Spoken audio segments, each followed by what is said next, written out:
Hey friends, it's Dawn, DAWN, like the morning, the recovery lady, licensed behavioral health clinician here with a quick recovery tip.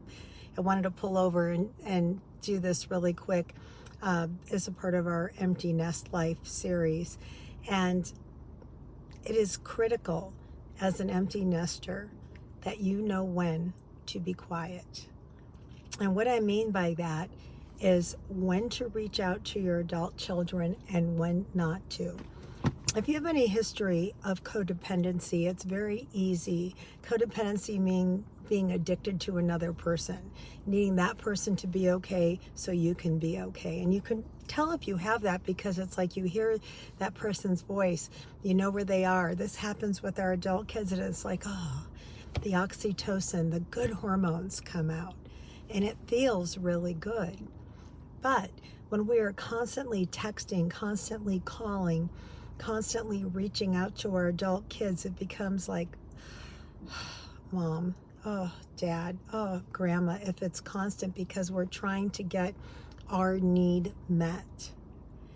Knowing when to be quiet and when to be still and not reach out, and this isn't to your adult children, is critical.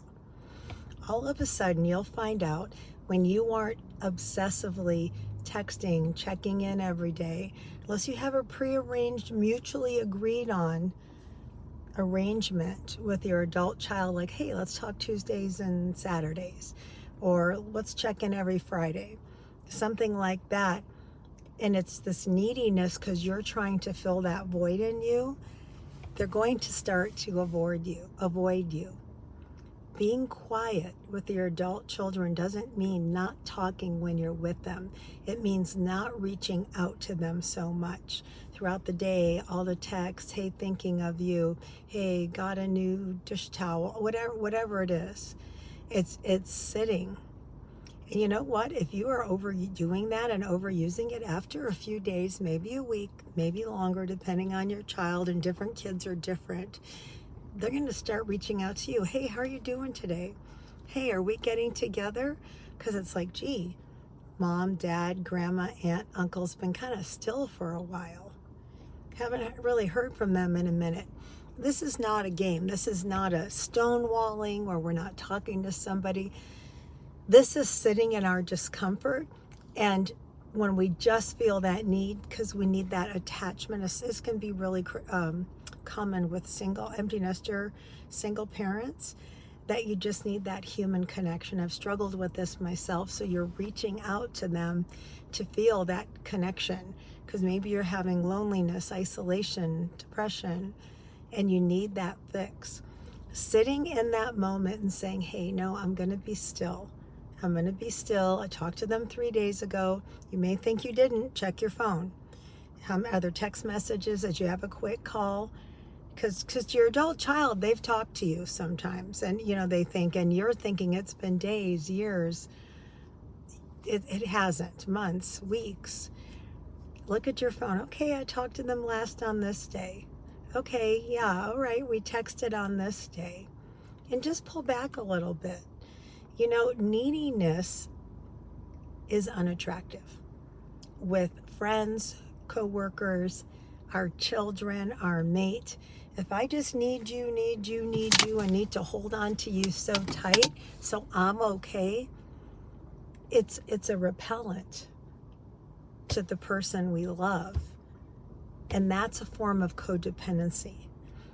Needing to get ourselves fixed by having contact with somebody else. If you've ever gone through that, really think about when you finally get the phone call from the person. It's like, I feel normal, even if it was toxic, because you need that connection.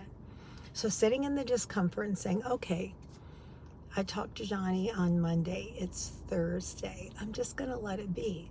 I'm not going to keep texting him. He's an adult, 30-year-old male, whatever the adult child is. And I'm just going to sit in my discomfort.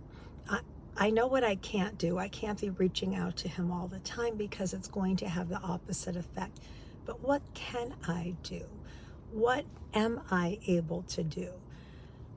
I'm going to recognize I'm feeling alone, unconnected, whatever your feeling is, put a word to it. And what can I do to get outside myself? I did this. I took a personal day from my job and realized I had a gift card. And I thought, what am I going to sit here all day? I really wanted a personal day. And we have windows where we can do that, where there's coverage. And I realized I had a gift card for a massage for 7 months. I never used it. And I made a spa day. And that was such a luxury treat for me. What can you do? Can you go for a walk? Can you drive to your favorite place? Go through your phone. There's friends you've been putting off calling. Reach out. Start to build that network. Know when to be quiet. Know when to be still. Another thing that I'm doing when I'm thinking about my adult kids is I think I have it with me here somewhere. There's a wonderful book. I'm not getting no commission for this. It's an older book, Praying for Your Adult Child. Stormy Omartian wrote it. And I've prayed through it before. So instead of picking up that phone, I'm being quiet. I'm going before the Lord. And it's like praying for their spouse, their health, their well-being, all these different things. Great, great book. What else can you do in that moment? It's a form of recovery when we are obsessing on somebody. Hey, I give them to you, Lord. You love them more than I do, whether it's an ex-mate, an adult child, a long-lost friend. You love them more than I do, and do a little bullet prayer and give it to God. And or spend a few minutes praying for your adult child. Maybe don't know you're doing it, but man, they will definitely get the factor, and you'll be surprised at the nudging that they get when you're pulled back, and they're going to just reach out to you. Hey, want to have lunch? Want to do this? Just checking in to see how you're doing. But don't be afraid.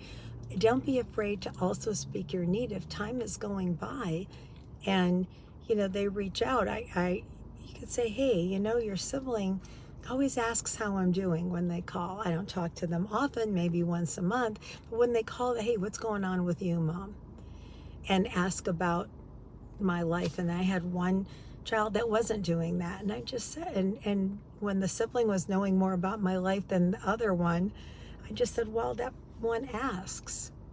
And it is okay to speak your need as long as it's not guilt motivated, and you're just saying, well, I'd love it if you did that. And be still and be quiet. Remember, the nagging, the complaining is pushing them away. Pull back. Let them reach out to you. You can do this. My name is Dawn, the Recovery Lady, licensed behavioral health clinician. We're all in this together.